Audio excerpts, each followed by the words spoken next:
Welcome back to High Stakes. Today, we will be discussing the following MLB matches that is happening on Tuesday, September 5, 2023. We will be providing our team, total and prop picks for the day. Before we get started, please remember to subscribe to our channel and turn on notifications so you don't miss any of our videos. If you want access to our premium picks, you can check out our Patreon page. You can find the link to our Patreon page in the description and comments section below. Boston Red Sox vs Tampa Bay Rays. Our team pick is our Tampa Bay money line. And here is why. Tampa Bay staved off a sweep as they put together a 6-run 13-hit performance in Game 3. Rene Pinto got the Rays on the board first as he hit a 2-run shot in the third. Brandon Lowe logged a run and was the only Ray to log 3 hits at the plate. Taylor Walls finished with 2 and added an RBI. Taj Bradley got the nod, and over 5 innings he retired 7 batters while giving up just 1 run. RHP Zach Eflin is slated to take the mound for his 16th home start of the season. Eflin holds a 13-8 record on the season to go with an ERA of 3.40. He holds a 10-4 record at home and has retired 97 batters in his 88 innings tossed. Home runs have been a bit more common when Eflin is hurling from Tropicana Field as he's given up 10 over his 15 starts, but on the whole he is holding opponents to .228 in the box. He's hurled his strongest under the lights as his ERA drops to 2.49. Home runs have still been prevalent, though, as he's allowed 9 in 13 starts, keeping foes right at .230 at the plate. His strength during nighttime affairs has been the fact that Eflin limits hits while still recording strikeouts. Over the course of August his opponent batting average did tick up, but Eflin finished with a 2.52 ERA, giving up just 10 runs on 32 hits. The bugaboo of home runs persisted, however, with Eflin allowing 5 in 6 starts. Tampa Bay enters this game with a run differential of +188, which lands them at second in the league. Tampa sits top 5 in overall batting average, and while they haven't hit quite as well at home, their nighttime batting sits above their season average. Along with a drop in batting average at home runs have not been as common. Despite the drop in home runs at home, Tampa Bay is still averaging nearly 1.3 homers when hitting at Tropicana Field this season. While it sits below their season average, it's still well above most clubs in the league. Despite sitting in the bottom half of the league in walks received and strikeout rate, the Rays have continued to find way to drive runners home. This is in large part thanks to their high home run rate.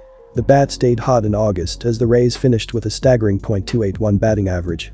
Their home run total and extra base hit total did tick up slightly relative to their July performance, and it showed on the scoreboard. Tampa Bay finished August averaging over 6 runs per contest.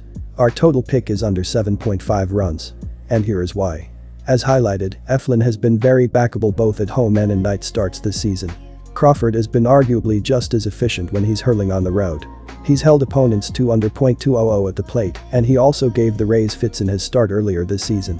Boston has trouble driving runners home, and Eflin won't give them much grace with his high nighttime K rate. Tampa Bay is susceptible to lack of plate discipline, and Crawford's sub .200 opponent batting average will hold this number under the total.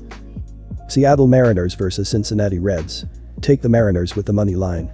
And here is why. Bryce Miller will be the starting pitcher for the Mariners. Miller has showcased his skills by maintaining a 3.93 ERA and a 1.05 WHIP over 107.2 innings this season. The right-hander has an 8-4 record, making him a reliable option for Seattle. Miller has struck out 100 batters this season, showing his ability to dominate at the mound. The Mariners have had a roller coaster ride recently, winning and losing games in an unpredictable pattern. They are 6-3 in their last 9 games, with their most recent game being a 6-3 loss against the New York Mets.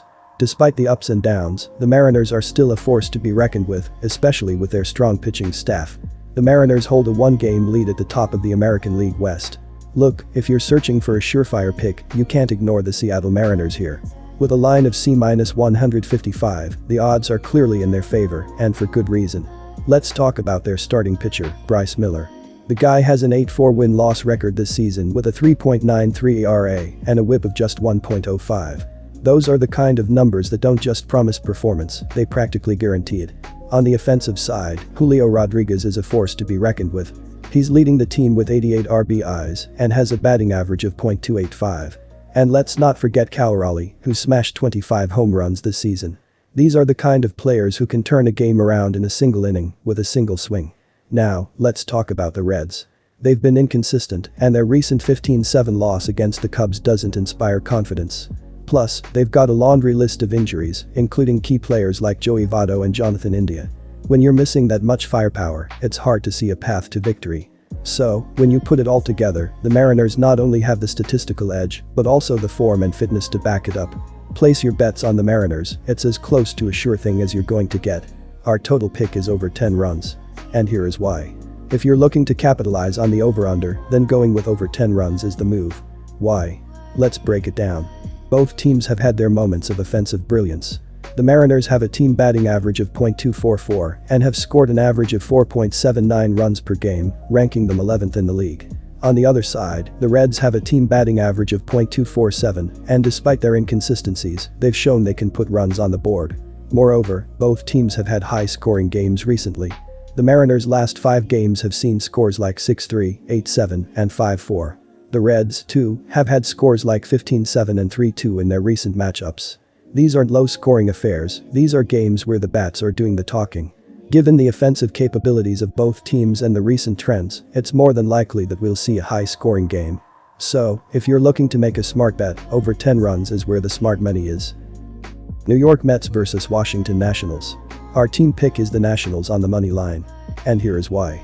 Jose Quintana is expected to take the mound for the Mets. In his last start, he went 6 innings, gave up 3 hits, 3 walks, 0 earned runs, and struck out 5 batters in a no decision against the Texas Rangers.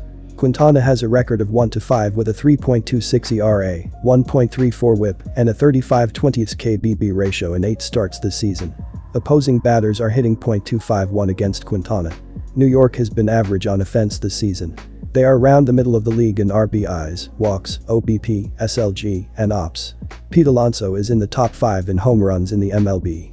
The Mets pitching staff has been a major letdown this season.